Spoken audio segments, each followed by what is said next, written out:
Hi, this is Menka. Stay with me as we explore powerful strategies to shift your mindset, embrace opportunities, and create the prosperous life you deserve. So let's get started on this transformative path together. नमस्कार।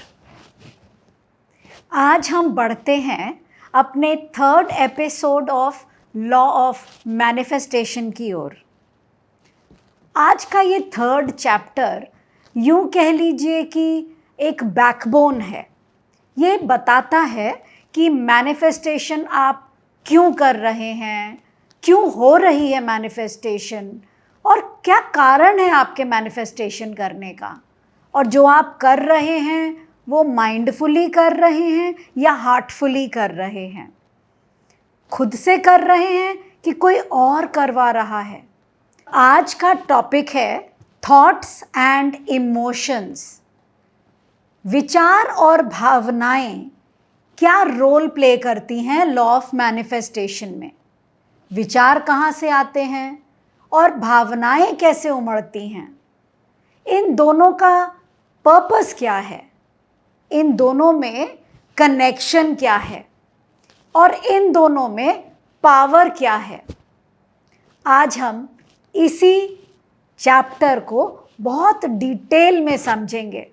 Last तक बने भी रहिए, और आपसे request है कि आप मेरे चैनल को सब्सक्राइब ज़रूर कीजिए, क्योंकि जब भी इस सीरीज़ की नई एपिसोड वीडियो मैं डालूँगी तो आप लोग कभी भी, जब कभी भी लॉ ऑफ मैनिफेस्टेशन में स्टक फील करेंगे तो आप उस एपिसोड्स को रिवाइंड करके देख पाएंगे, क्योंकि मैं सीरीज़ बिल्ड कर रही हूँ। आप उस सीरीज़ को अगर प्रॉपर्ली सुनेंगे, देखेंगे और करेंगे भी, तो आप लॉ ऑफ मैनिफेस्टेशन तक 100% पहुँच जाएंगे। और मैनिफेस्ट क्या करना है ये तो आपको मालूम है। तो चलिए आज जानते हैं what are thoughts and what are emotions. विचार कहाँ से आते हैं और क्या हैं, और भावनाएं कहाँ से आती हैं और क्या है। इन दोनों का नेचर अलग है, इन दोनों का ओरिजिन अलग है, और इन दोनों के फंक्शंस भी अलग हैं, मगर दोनों ही लॉ ऑफ मैनिफेस्टेशन में बहुत अहम भूमिका निभाते हैं। थॉट्स यानी विचार। विचार हमारे दिनचर्या में हम जिन जिन सिचुएशंस से गुज़र रहे होते हैं उससे इफ़ेक्ट होकर लाते हैं। यानी thoughts are considered as a mindful act. ये हमारा दिमाग सोचता है। आज अगर आपके मन में कुछ विचार आ रहे हैं तो या तो आपने किसी की बात सुनी है इसलिए आपके मन में विचार आने लग गया है, या आपने कुछ ऐसा देखा है जिसकी वजह से आपके मन में कुछ विचार आने लगे हैं। So thoughts are basically originated from our mind. विचार ज़्यादातर हमारे दिमाग की उपज है। लॉजिकल और एनालिटिकल थिंकिंग, हमने लॉजिक लगाकर किसी चीज़ के बारे में सोचा तो वो थॉट्स बन जाते हैं। या अगर हम एनालिटिकल हो जाते हैं कि ऐसे करने से ऐसा होगा, ये करेंगे तो शायद ऐसा होगा, जब हम एनालाइज करके किसी विचार को लाते हैं तो वहाँ थॉट्स का जन्म होता है। थॉट्स हमारे खुद के परसेप्शंस होते हैं। अगर हमने किसी इंसिडेंट के बारे में कुछ ऐसी मेमोरीज अपने अंदर रखी हुई होगी तो वो हमारे बाहर वैसे ही थॉट्स लाते चले जाएंगे कि ऐसा तो नहीं है कि वो मुझे छोड़ देगा, मैं दोस्त तो बनाना चाहती हूँ लेकिन मुझे डर है कि मैं बहुत डीप कनेक्शंस नहीं कर पाती हूँ, मेरे दोस्त बहुत लिमिटेड हैं, मुझे ऐसा लगता है कि वो मुझे नहीं समझेंगे, या पता नहीं मैं जो काम कर रहा हूँ वो सही है कि नहीं, मेरा भविष्य मुझे तो बहुत अच्छा लग रहा है, मुझे लग रहा है कि मैं बहुत आगे बढ़ूँगा। यानी कभी कभी हम अपने लॉजिकल थिंकिंग्स की वजह से कुछ इमेज क्रिएट करने लग जाते हैं जिसको हम बहुत लॉजिकल दिमाग से सोच विचार करके बनाते हैं, एनालाइज करके बनाते हैं कि हम ऐसा करेंगे तो हम ऐसा हो जाएगा। यानी हम बहुत कॉन्शियस और या तो अनकॉन्शियस, हम जब कुछ विचार अपने मन में लाते हैं, that is where the thought is created. विचार कैसे बनते हैं? अगर आपका किसी के प्रति कुछ विचार है कि भाई वो तो बड़ा चालाक इंसान है, बहुत धूर्त है, वो बहुत इंटेलिजेंट है, बहुत समझदार है, मुझे ऐसा लगता है कि मेरा बेटा ऐसी हरकत तो बिल्कुल भी नहीं करेगा, मुझे ऐसा लगता है कि वो इंसान मुझे बहुत प्यार कर रहा है। यानी हमारे अंदर जब कोई विचार आ रहे होते हैं तो वो विचार या तो हमने बहुत पहले उस इंसिडेंट को एक्सपीरियंस किया होगा, इस लाइफ में या पास्ट लाइफ में। यानी हमारे दिमाग को ऐसी बातें सोचने के लिए या तो ज़रूरत नहीं पड़ती है, अनकॉन्शियसली वो बोल देते हैं हम। जैसे कई बार हम कहते हैं ना, मुझे बोलने का मन नहीं था मगर मुझे ऐसा लगा मुझे बोल देना चाहिए और मैंने बोल दिया। बिना सोचे समझे भी अगर आप कुछ बोल रहे हैं, आपके वर्ड्स यानी आपके शब्दों के द्वारा आप कुछ विचार व्यक्त कर रहे हैं, तो उसे अनकॉन्शियस थॉट्स बोला जाता है।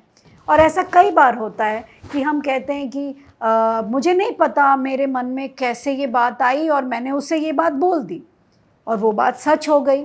यानी आपके दिमाग में कहीं ना कहीं वो विचार स्टोर्ड रहे होंगे आपके बिलीफ सिस्टम के अकॉर्डिंगली, आपके विश्वास के अकॉर्डिंगली, और आपने वो थॉट्स ऐसे स्टोर करके रखे थे कि जब दोबारा से वैसा ही इंसिडेंट आपके सामने आता है तो वो थॉट अपने आप बिना सोचे समझे पॉप अप कर जाता है, ऊपर उठ जाता है और आप बोल देते हैं।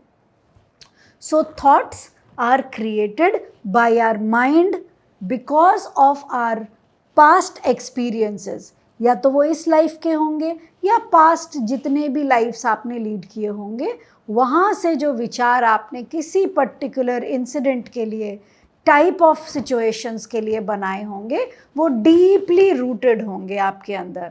और आप उसी सेम सिचुएशन में कॉन्शियस होकर कोई बात सोच रहे होते हैं तो आप लॉजिकल एनालिटिकल ब्रेन यूज़ करके फिर अपने विचार बनाने लगते हैं।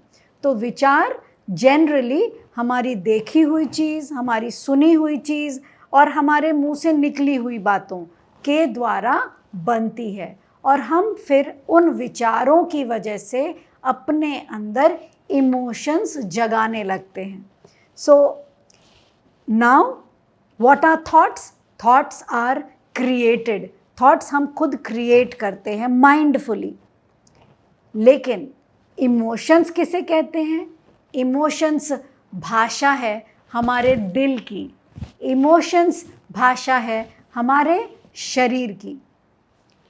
तभी कहा जाता है कि वो बिल्कुल इमोशनलेस इंसान है, उसके अंदर किसी भी प्रकार की भावना नहीं है, बड़ा ही अकड़ू किस्म का इंसान है, क्योंकि उसके अंदर जो इमोशंस वाले, जो फीलिंग्स वाले जो इंस्टिंक्ट्स आते हैं वो ज़ीरो, शून्य हो चुका होता है। यानी या तो उसने इमोशंस का दरवाज़ा बंद कर दिया होता है या वो इमोशंस की ओर ध्यान नहीं देता डर की वजह से। वो अपने आप को असक्षम समझता है, क्योंकि मैं ये इमोशंस हैंडल नहीं कर सकता तो मैं उस दिशा में जाऊंगा ही नहीं। तो चलिए अब हम अपने नेक्स्ट सेक्शन बी पर आते हैं कि what are emotions. Emotions are felt experienced.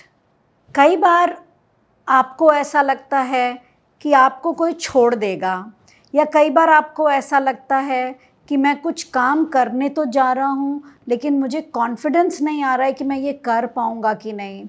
या कई बार आप कोई डिसीजन लेना चाहते हैं लेकिन वो डिसीजन नहीं ले पाते हैं, आप कंफ्यूज्ड स्टेट में हो जाते हैं।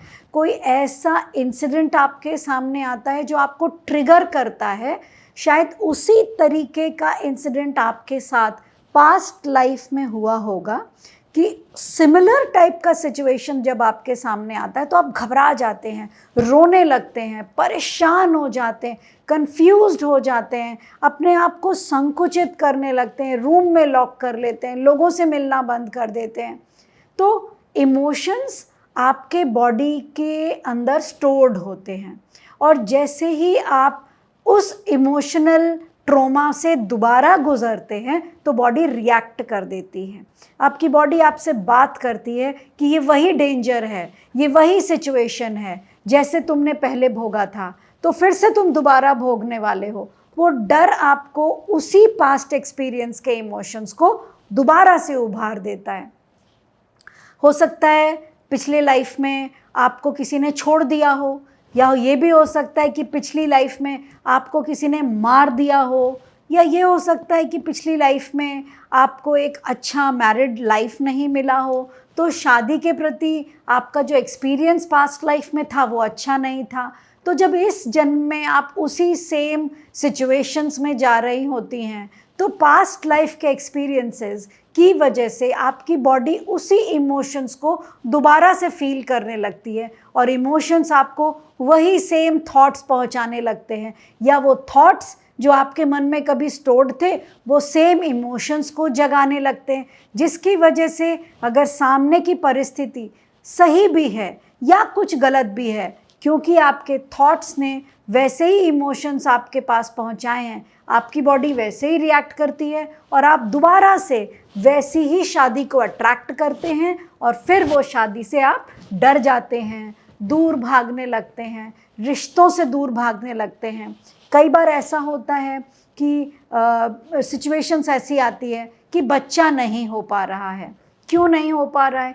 हो सकता है कि आपके अंदर कुछ डर बैठा हो सकता है बहुत अबॉर्शंस हुए हों, या आपने किसी बच्चे को मार दिया हो, या किसी ने आपको अबॉर्ट करवाने पर मजबूर कर दिया हो, या ऐसा भी हो सकता है कि किसी के साथ कभी अब्यूज़ हुआ हो, सेक्सुअल असॉल्टेशंस हुई हो जिसकी वजह से वो डर गई हो, उसके साथ फोर्स्ड लव किया गया हो जिसकी वजह से वो कंसीव तो कर रही थी लेकिन वो नहीं चाहती थी कि ऐसे सिचुएशन में बच्चा आए। तो ये जो इमोशंस उसकी बॉडी में स्टोर्ड है वो इमोशंस फिर से ट्रिगर हो जाते हैं जब सेम सिचुएशंस आपके सामने आते हैं और आप रिवोल्ट कर देते हैं, आप रिबेल कर देते हैं, आप वो एक इमोशंस को दोबारा, उस एक्सपीरियंस को दोबारा महसूस नहीं करना चाहते हैं क्योंकि आप डरे हुए होते हैं और डर की वजह से आप उस इमोशन से दूर भागना चाहते हैं ट्रिगर्ड हो करके। तो होता क्या है कि दोबारा आप ना चाहते हुए भी ऐसे इमोशंस को अट्रैक्ट करते हैं और फिर दोबारा से आप वैसे ही पैटर्न्स में आते हैं कि बच्चा नहीं हो रहा है, कंसीव हो जा रहा है लेकिन अबॉर्ट हो जा रहा है, आपके रिलेशनशिप्स बन रहे हैं लेकिन आपको पता नहीं चल रहा है कि क्या प्रॉब्लम है, रिलेशनशिप्स टूट जा रहे हैं, आप सेम टाइप के पार्टनर्स को अट्रैक्ट करते जा रहे हैं, पैसे आ रहे हैं लेकिन आप पैसे को ऑर्गेनाइज नहीं कर पा रहे हैं क्योंकि आप में ओवरवेलमिंग सिचुएशंस हैंडलिंग करने की टेंडेंसी है। आपको पता है कि चीज़ें आएंगी लेकिन आप उसको मैनेज नहीं कर पाते हैं। आपको लगता है दोस्त तो बहुत हैं लेकिन आप बहुत अनऑर्गेनाइज्ड हैं अपने लाइफ में भी, अपने रिलेशनशिप्स में भी, अपने इमोशंस में भी। आप चीज़ों को हारमोनियसली हैंडल नहीं कर पाते हैं। दुख आता है तो बहुत ज़ोर से अति आ जाता है, सुख है तो आप बहुत ज़्यादा खुश हो जाते हैं, आपको दुख होता है तो आपकी हार्ट बीट एकदम डर के मारे श्रिंक हो जाती है, और खुशी होती है तो आपको लगता है बस बहुत नाचूं, गाऊं, कहीं घूमने जाऊं। यानी बैलेंस ऑफ इमोशंस नहीं हो पाते। या तो आप बहुत स्पीड पकड़ लेते हैं या आप एकदम से श्रिंक हो जाते हैं। आप ड्रिंकिंग कर रहे हैं तो बहुत ज़्यादा कर रहे हैं, छोड़ दे रहे हैं तो बिल्कुल छोड़ दे रहे हैं। मतलब you are not in a manageable position, एक हारमोनियस सिम्फनी के साथ लाइफ लीड नहीं कर पा रहे होते हैं। और इसका पूरा का पूरा रिलेशनशिप आपके इमोशंस के साथ है। बॉडी एक रिफ्लेक्शन है, बॉडी आपके इमोशंस की वास्तविकता है जिसे वो बताती है कि देखो तुम्हारे अंदर ऐसे इमोशंस आ रहे हैं। कई बार कहते हैं ना कि मोटापा जा नहीं रहा है, और अक्सर आपने सुना होगा कि आप आपने इमोशंस को कहीं टाइड अप रखा हुआ है, इस वजह से इमोशनली स्टक हैं, इस वजह से आपका जो वेट है वो कम नहीं हो पा रहा है। इमोशंस को कैसे बैलेंस किया जाए, कैसे समझा जाए, कैसे एक स्टक सिचुएशन से बाहर निकला जाए। चलिए अब उस पर भी विचार करते हैं। इमोशंस आपको बहुत गाइड करते हैं। इमोशंस आपको बताते हैं कि आपको कहाँ खुशी महसूस हो रही है, कहाँ कंप्लीटनेस महसूस हो रही है, कहाँ डर महसूस हो रहा है, कहाँ रिवोल्ट महसूस हो रहा है, कहाँ सेफ महसूस हो रहा है, कहाँ अनएक्सेप्टेड महसूस हो रहा है, कहाँ आपको ऐसा लग रहा है कि आपको इग्नोर किया जा रहा है, कहाँ आपको ऐसा लग रहा है कि आपको इम्पोर्टेंस नहीं दी जा रही है, कहाँ आपको ऐसा लग रहा है कि आप शायद ये डिज़र्व आप इससे ज़्यादा करते थे लेकिन आपको दिया नहीं जा रहा है, या आप के पास जो है आप उसको महसूस नहीं कर पाते हैं। तो इमोशंस आपको बहुत सारे डिसीजंस लेने में भी हेल्प करते हैं। इमोशंस आपके लिए सिग्नल है कि आपकी अनफुलफिल्ड डिज़ायर्स, क्योंकि वो पहले जन्म में भी पूरी नहीं हुई होगी, इस जन्म में भी पूरी नहीं हो रही होगी, तो वो जो अनफुलफिल्ड डिज़ायर्स आपके पास है, आपकी मैरिज थी टूट गई, या आपने कोशिश जो करनी चाहिए थी नहीं की, आप हमेशा सपोर्ट ढूंढ रहे हैं, आपको ऐसा लग रहा है कि आप बहुत लायक हैं, मगर जब आपके सामने कोई रिश्ता आता है आपको लगता है नहीं नहीं, इससे भी और बेटर कुछ हो सकता है मेरे साथ, मैं और देखूँगा। फिर करते करते जब आपका समय वेस्ट हो जाता है तो आपको लगता है ओह मैंने समय वेस्ट क्यों किया। यानी आप अपने आप को जब हैंडल नहीं कर सकते हैं, जब डिसीजंस लेने में कन्फ्यूजन आ रही होती है, जब आप कोई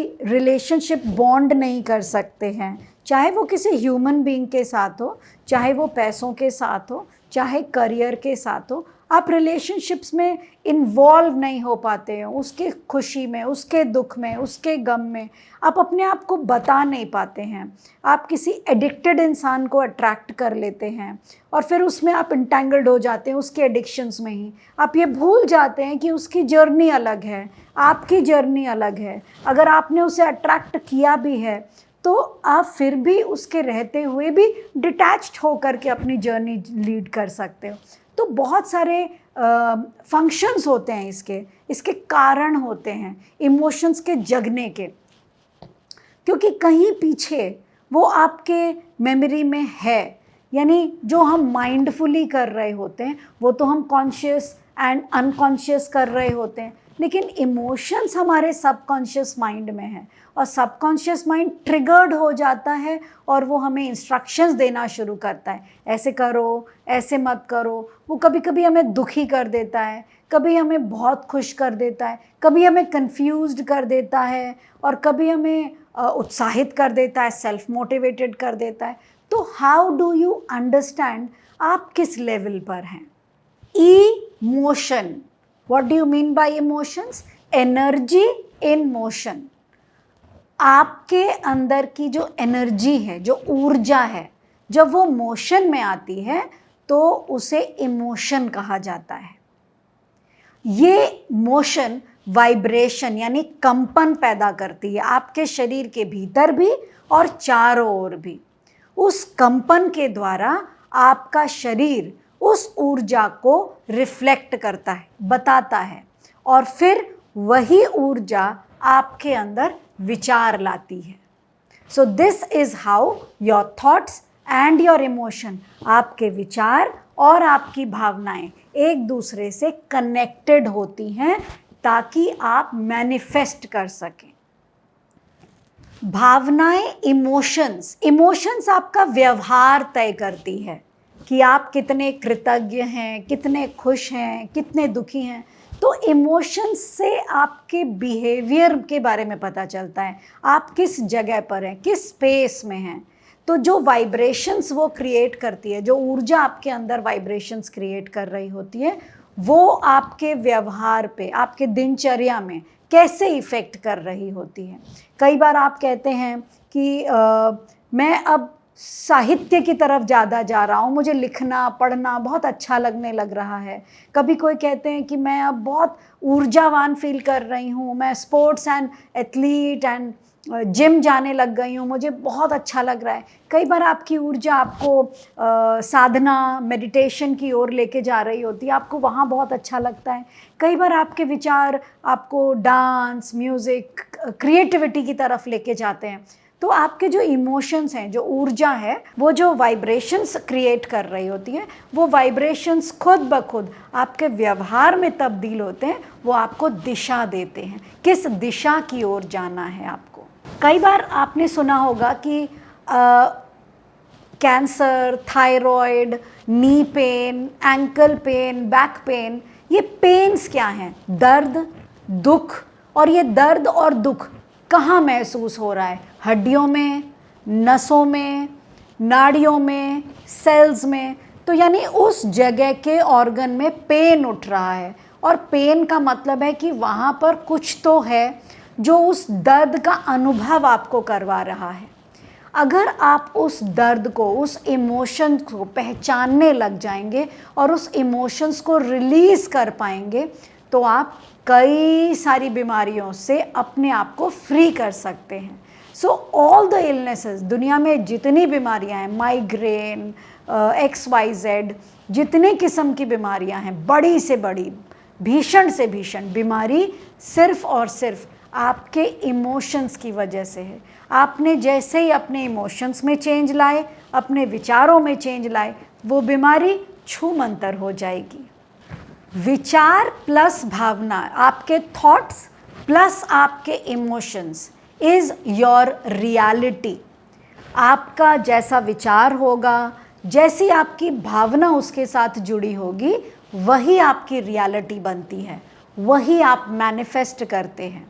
तो जैसे ही आप अपने विचार बदलेंगे, जिस तरीके से आप अपनी भावना को उसमें अटैच करेंगे, वैसे ही आप अपनी रियलिटी क्रिएट कर सकते हैं।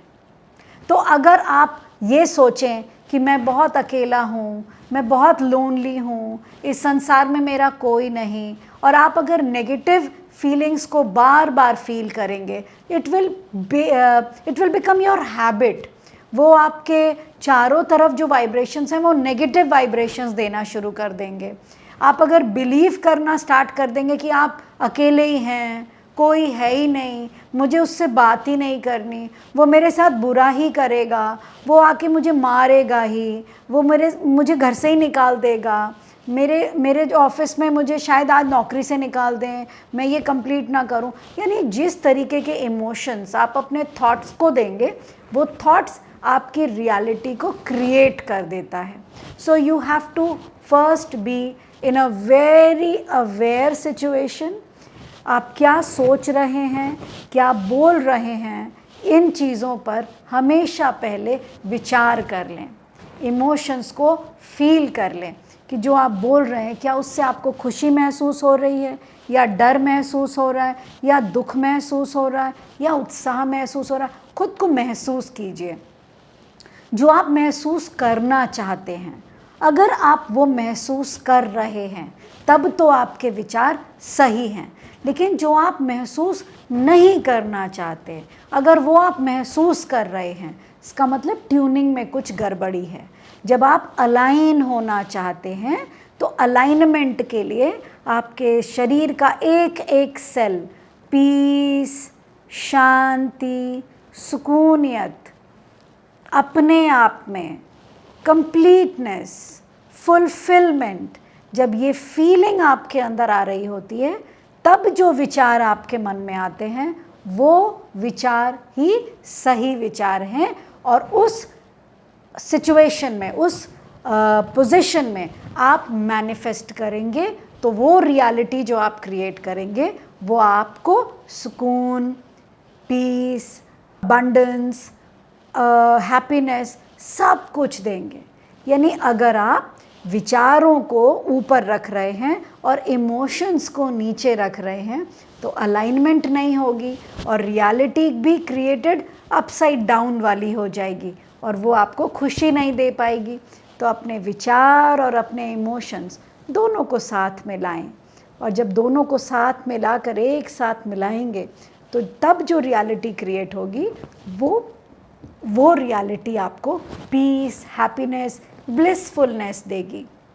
Now how do we align our thoughts and our emotions? हम इस अलाइनमेंट में कैसे पहुँचें? इसे पहुँचने के 5 स्टेप्स हैं। मैं आज आपको मेडिटेशन नहीं करवाऊंगी, लेकिन मैं मेडिटेशन के स्टेप्स आपको बताऊंगी। सबसे पहले किसी भी शांत जगह पर आप बैठ जाएंगे, आंखें बंद, शरीर को बिल्कुल ढीला छोड़ देंगे, लंबी गहरी सांस लेंगे 3 बार और उन सांसों को अपने शरीर के एक एक सेल्स के अंदर पहुंचाएंगे। जब आप सांस अंदर ले रहे होंगे तो प्रकृति से सारी अच्छी ऊर्जा अपने शरीर के अंदर ले जाएंगे, और जब आप सांस बाहर कर रहे होंगे तो शरीर में जहाँ कहीं भी आपकी बुरे विचार, फंसी हुई ऊर्जा, नेगेटिव ऊर्जा, कुछ गलत सोच, वो आप बाहर की ओर एक्सहेल करेंगे। और ये प्रक्रिया करते समय अपने अंदर शून्यता का एहसास करेंगे। नथिंग, ज़ीरो, ना राइट, ना रॉन्ग, ना गुड, ना bad, absolutely zero. Just keep breathing, सिर्फ सांस लेते रहेंगे। जो भी भावना आपके अंदर आ रही है, रोने का मन कर रहा है रोइए, आपको मुस्कुराने का मन कर रहा है मुस्कुराइए, आपको किसी बात की चिंता आ रही है आने दीजिए, आपको डर महसूस हो रहा है तो डरिए। यानी जो भी भावना आपके अंदर आ रही है उसे महसूस कीजिए, अपने शरीर के उस अंग पे फोकस कीजिए जहाँ वो भावना आपको लेके जा रही है। क्या आपके हैंड्स टाइट हो रहे हैं? क्या आपके सर में भारीपन आ रहा है? क्या थर्ड आइज़ पे टिकलिंग महसूस हो रही है? क्या शोल्डर्स टाइट हो रहे हैं? क्या हार्ट बीट तेज हो गई है? जो भी आपकी बॉडी आपसे बात करना चाह रही है वो फील कीजिए। साइलेंटली भीतर की ओर जाना शुरू कीजिए, और भीतर और भीतर, और अपने शरीर के एक एक सेल्स, एक एक ऑर्गन्स, एक एक पार्ट फील कीजिए कि दर्द कहाँ है, खिंचाव कहाँ है, वो नमनेस कहाँ है, वो टिकलिंग कहाँ है। वो हर एक पार्ट को फील करिए, और जब आप उस पार्ट को फील कर रहे हैं तो सांस लीजिए, वहाँ से सांस छोड़िए। जहाँ कहीं भी दबाव है सांस लीजिए, वहाँ से सांस छोड़िए। और उसके बाद जब आप पूरी तरीके से रिलैक्स महसूस करेंगे तो फिर एक अच्छी भावना के साथ एक नॉर्मल न्यूट्रल स्पेस में, जहाँ कुछ भी नहीं है, शून्य है, उस स्पेस में जाकर अब आप उस चीज़ को विजुअलाइज करेंगे जो आप चाहते हैं। एक बहुत ही प्यारा रिश्ता, एक समझदार इंसान आपकी ज़िंदगी में आ रहा है जो आपको पूरी तरीके से समझ रहा है, आपका साथ दे रहा है, आपकी अनकही बातें भी समझ रहा है, आपको कभी नहीं छोड़ेगा, ये आपको विश्वास आपके अंदर ला रहा है। वो मुस्कुराहट, वो हर सुख और दुख का साथ, वो साथ में आपकी कल्पना में बनाया हुआ घर, वो बच्चे, वो काम, वो ऊर्जा, वो प्रकृति, वो सब महसूस करते हुए उसको विजुअलाइज़ कीजिए। क्लियरली विजुअलाइज़ कीजिए कि अगर आप पैसे कमाना चाह रहे हैं तो आपके पास बहुत सारे सोर्सेज, अपॉर्चुनिटी क्रिएट होती जा रही है, आप समृद्ध होते जा रहे हैं। डाउट मत लाइए, कैसे, कहाँ से आएगा, कैसे आएगा, मैं उसे कैसे संभालूंगा, मेरे को पता ही नहीं है मैं काम क्या करूं, मुझे आ जाएगा, मुझे मालूम चल जाएगा मुझे क्या काम करना है। तो जब आप विजुअलाइज़ करें तो वो पूरी जो भी आप चीज़ मैनिफेस्ट करना चाहते हैं वो अपने सामने लेकर आइए। आपने अपने विचारों पे वो ऊर्जा डाल दी है, क्योंकि जैसे ही आपके विचार बदलते हैं आपकी ऊर्जा बदलती है और वो कंपन पैदा करती है। Now the question arise, ma'am विचार कैसे बदलें? वेरी सिंपल, विचार ऐसे बदलें कि अगर आपके मन में विचार आ रहा है कि मैं बहुत डर रही हूँ, मुझे ऐसा लग रहा है जैसे मुझे नौकरी से निकाल दिया जाएगा, मुझे बहुत डर लग रहा है कि शायद मुझे मेरे मन लायक इंसान ना मिले, मुझे बहुत डर लग रहा है कि मैं पैसे ज़्यादा खर्च तो नहीं कर रही हूँ, मुझे डर लग रहा है कि मैं आगे कैसे बढ़ूँ। जब कभी ऐसे विचार आए, जो भी विचार आ रहे हैं उसी का ऑपोजिट कर दीजिए। जैसे मैं बिल्कुल नहीं डर रही हूँ, मैं अच्छे रिलेशनशिप्स को अट्रैक्ट करती हूँ, मैं बहुत सजग हूँ और मैं इंसानों को परखना जानती हूँ, मैं बहुत समृद्ध हूँ, प्रभु ने मुझे बहुत कुछ दिया है, मुझे किसी भी चीज़ की ज़रूरत नहीं पड़ती, बिना ज़रूरत के मेरे पास वो सारी चीज़ें आ जाती हैं जिसके बारे में मैंने कभी सोचा या मेरे सोच से भी परे होता है, वो भी मुझे मिलता है। मेरे सारे मित्र मुझे बहुत स्नेह करते हैं, मेरे आने पर बहुत उत्साहित होते हैं, मेरे माता पिता हमेशा मेरे भले के लिए सोचते हैं, मेरे पति मुझे कभी नहीं छोड़ेंगे, मेरे परिवार में मेरा एक अलग स्थान है, मेरी नौकरी पक्की है और मैं अपनी नौकरी पर बहुत फोकस्ड रहता हूँ, मैं सारे प्रोजेक्ट्स समय से पहले ख़त्म करता हूँ। What are these? These are affirmations. What are affirmations?